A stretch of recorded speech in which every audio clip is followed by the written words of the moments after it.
నాకు ఎక్కడ పేరు వస్తుంది అని చెప్పి ఇప్పుడు దాన్ని ఆపించిండు. అస్నాదు పారిపల్లి 2 మండలాలు చేస్తే వాటిని ఆపించిండు.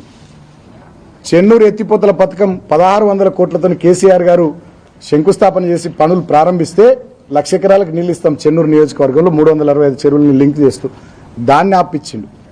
చెన్నూరుకు నేను బస్ డిపో తీసుకొస్తే దాన్ని ఆపించిండు. 4,35,00,000 తీసుకొచ్చి 4 ఎకరాలు జాగిప్పించిన పద్మనాభర్ ఏరియాలో గెర్ర ఏరియాలో దాన్ని ఆపించిండు. నాకు పేరు వస్తాను. Integrated veg and non veg market 95% పనులు పూర్తి చేస్తే చెన్నూరులో మేము మొన్న డిమాండ్ చేయంగా మొన్న రిబ్బన్ కత్తిరించిండు. దాంట్లో ఫెసిలిటీస్ ఏం లేక మళ్ళా ఆ కూరగాయలు అమ్ముకునేటోళ్ళు పాపం పోయి గాంధీ చౌకులనే రోడ్ల మీద కూరగాయలు అమ్ముకుంటున్నారు. ఇక్కడ రామకృష్ణాపూర్లో మందమరిలో ఆ మార్కెట్ల పనులు కూడా ఆపించారు. జ్యోతినగర్లో అంబేద్కర్ పార్క్ పని ఆపించారు. ఇక్కడ కేతన్పల్లిలో ఇక్కడ గాంధారి వనం పని కేసీఆర్ అర్బన్ ఎకో పార్క్ అది ఆపించింది.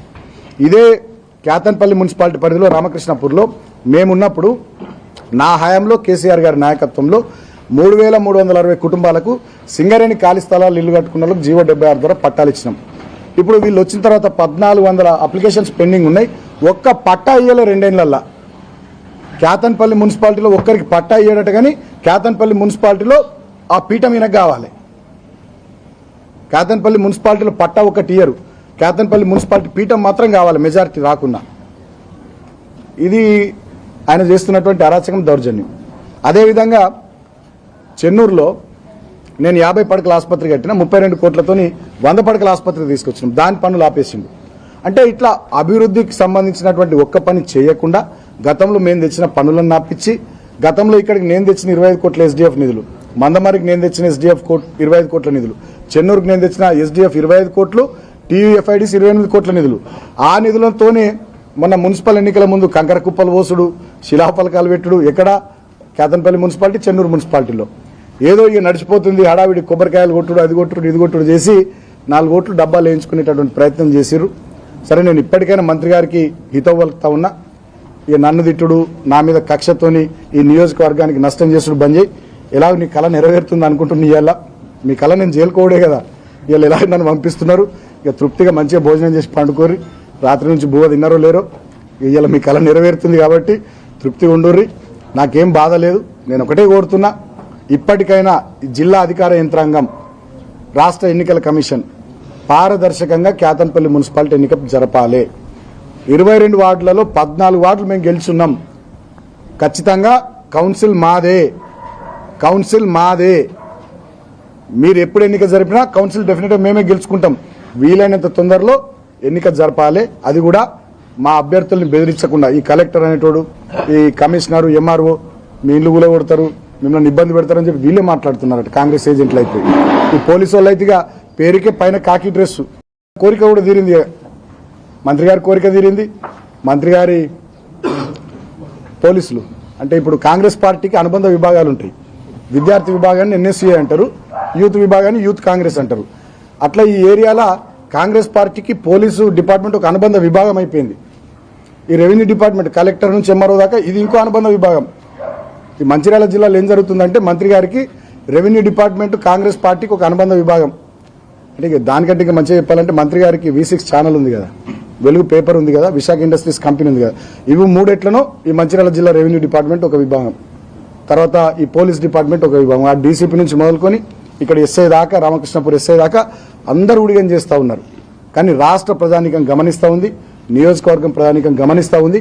అందుకనే నిన్న జరిగినటువంటి దుశ్శాసన పర్వానికి నిరసనగా నిన్న మీరు మాకు మెజారిటీ ఉన్నా కూడా ఎన్నిక జరపకుండా వాయిదా వేసిన అంశాన్ని తప్పుపడుతూ మేము నిన్న కేతన్పల్లి బంద్కు పిలుపునిస్తే స్వచ్ఛందంగా ఇవాళ మొత్తం ఎంత మంచిగా బంద్ అయిందో మీరే చూసారు. బ్రహ్మాండంగా బంద్ను పాటించి ప్రజలు మళ్ళొక్కసారి వివేక్ నువ్వు చేస్తున్న తప్పు అని చెప్పారు. మరి మీ ఇంటెలిజెన్స్ వాళ్ళు మీకు రిపోర్ట్లు ఇస్తలేరా మీకు ఏందో మాకు అర్థమైతలేదు. కానీ మీరు చేస్తున్న తప్పు అని చెప్పి ఇప్పటికీ ఇవాళ బంద్ ద్వారా సంపూర్ణంగా కేతన్పల్లి మున్సిపాలిటీ ప్రజలు 46,000 మంది ఇవాళ ఓపెన్గా చెప్పారు మీరు చేస్తున్న తప్పని. అయినా కూడా వీళ్ళకి సిగ్గు వస్తలేదు, అయినా కూడా వీళ్ళ బుద్ధి మారతలేదు. ఎట్లనే వేసి బాలకృష్ణను జైలుకు పంపించాలి, చేయాలి. నేను కూడా బట్టలు సర్దుకున్నా, 4 డ్రెస్సులు పెట్టుకున్నా, చలికాలం పెదవులు వలుగుతాయని ఆ వ్యాజ్లైన్ గీజ్లైన్ పెట్టుకున్నా, సరదైతే విక్స్ అది బ్రష్ టంక్లైన్ అన్ని పెట్టుకుని నేను కూడా రెడీ ఉన్నా. ఏం ఇబ్బంది లేదు. వివేక్ గారు మీ కళ్ళల్లో ఆనందం చూడటం కోసం పోలీస్ డిపార్ట్మెంట్ చాలా తహతహలాడుతుంది. సో మీ కళ్ళల్లో ఆనందం చూడడం కోసం ఇక్కడ రెవెన్యూ డిపార్ట్మెంట్ తహతలాడుతుంది. మీరు కూడా చాలా సంతోషంగా ఆనందంగా ఇక నేను జైలుకి పోతే ఇక మీకు తృప్తి అవుతుంది కదా. బాల్కసుమన్ను జైలుకు పంపించాలి, కేతన్పల్లి మున్సిపాలిటీ ఇక నయాన్నో భయాన్నో దాన్ని నెగ్గించుకోవాలి. ఇదే కదా మీ ఎజెండా, మీ టార్గెట్. సో ఇక మీ టార్గెట్ ఏమవుతుందో నాకు తెలియదు. అంతిమంగా మీ కోరిక నెరవేరుతుంది. మీ చిరకాల వాంఛ అనుకుంటే ఎప్పటి నుంచి ఉందో ఏమో మీ మనసులో కానీ నన్ను జైలుకు పంపించాలని, ఇలా మీది నెరవేరుతుంది. ఇప్పటికైనా మీ కోరిక ఎలా నెరవేరుతుంది కాబట్టి ఇప్పటికైనా ప్రజాస్వామ్యయుతంగా పారదర్శకంగా కేతన్పల్లి మున్సిపాలిటీ ఎన్నిక జరిపించే ప్రయత్నం చేయండి. లేకపోతే చరిత్రలో మీరు ద్రోహుగా మిగిలిపోతారు. ప్రజాస్వామ్యాన్ని హత్య చేసిన ప్రజాస్వామ్య హంతకుడిగా మిగిలిపోతారు.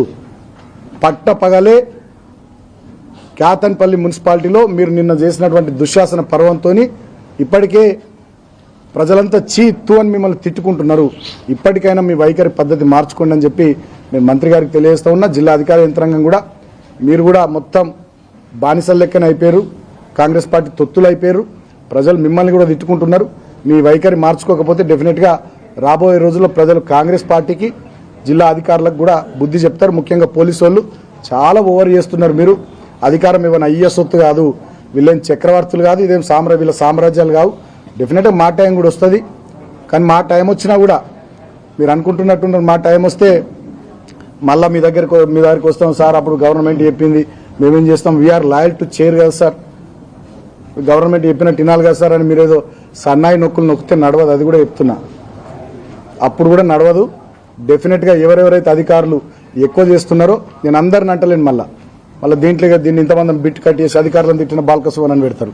ఇదో కథ అయిపోయింది. ఇప్పుడు నేను అందరిని అంటలేను అధికారులను. నాకు కూడా రెస్పెక్ట్ ఏ అధికారులకు ఇవ్వాలో నాకు తెలుసు. కొంతమంది అధికారులు ఎవరైతే తొత్తులుగా పనిచేస్తున్నారో, పోలీసు వాళ్ళు కానీ, రెవెన్యూ డిపార్ట్మెంట్ కానీ, ముఖ్యంగా ఈ కలెక్టరు, ఇక్కడ డీసీపీ, ఇక్కడ ఏసీపీ, ఇక్కడ ఎంఆర్ఓ, ఇక్కడ మున్సిపల్ కమిషనరు, ఇక్కడ సిఐ, ఎస్ఐ, వీళ్ళంతా కూడా వివేక్ మనుషుల లెక్క ఊడిగం చేస్తూ ఉన్నారు. మీరు మీ పద్ధతులు మార్చుకోండి. లేకపోతే డెఫినెట్గా 2 ఏళ్ల తర్వాత 2 సీట్లు అటు ఇటు మేము ఖచ్చితంగా గవర్నమెంట్లోకి వస్తాం. అప్పుడు ఇక ఏం జరగాలో జరుగుద్ది. అధికారం ఏమైనా అయ్యే సొత్తు కాదు.